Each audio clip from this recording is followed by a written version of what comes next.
I'm going to unbox the Canon HF G30. So here it is, finally, the Canon HF G30. I am really impressed with the size and the quality, the build quality of this camcorder. So this video isn't really going to be a full review. I'm just going to give my initial thoughts on the camcorder and compare it to the other models. So it already has this regular cap here, like this, like the older models, but this new hood is fantastic. This is the HF G10, and I also have an XA10, and then I got an M40 here. They all shared the same kind of battery. I had like 7 batteries. I can put them on all of them interchangeably. The HF G30, on the other hand, does not have the same type of battery, but kind of the good thing is that if you had the Canon charger for your HF G10 or XA10, the chargers work for both batteries. When I popped it on, it said it wasn't compatible. So yeah, lens hood. Then we have the control wheel, which was on the smaller HF 100, HF 200, before they went to the HFG series.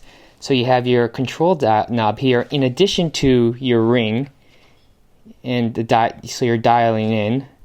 Custom button, and in the back you switch from focus to zoom. It controls that. It's a touchscreen, but you can also dial it in, so it's not limited to just the touching. Although the touch on this, I've already turned it on. You turn it on like this button. The responsiveness of the touch itself, oh my god, it is really fast. It's like iPhone 5. The responsiveness of the touchscreen is amazing. And that one was more like you really had to push down on the buttons to move the menu. This is lightning fast. SD card slots. So on this side we have headphone jack, mic jack, USB, the remote, and the mini HDMI out. On that flap, speaker, and then right here you have the DC AC in power and the AV out jack back here. Back here would have been a better place for the headphone jack, but oh well. And then the EVF expands and articulates. This one only came out like that, quite small, much bigger, more useful. They have a hot shoe and the electronic proprietary shoe.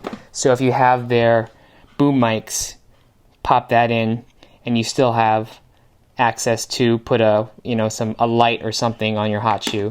And the zoom rocker, we're talking a nice zoom rocker, whereas this one was the very consumer, left right, which I eventually got used to, but not very easy.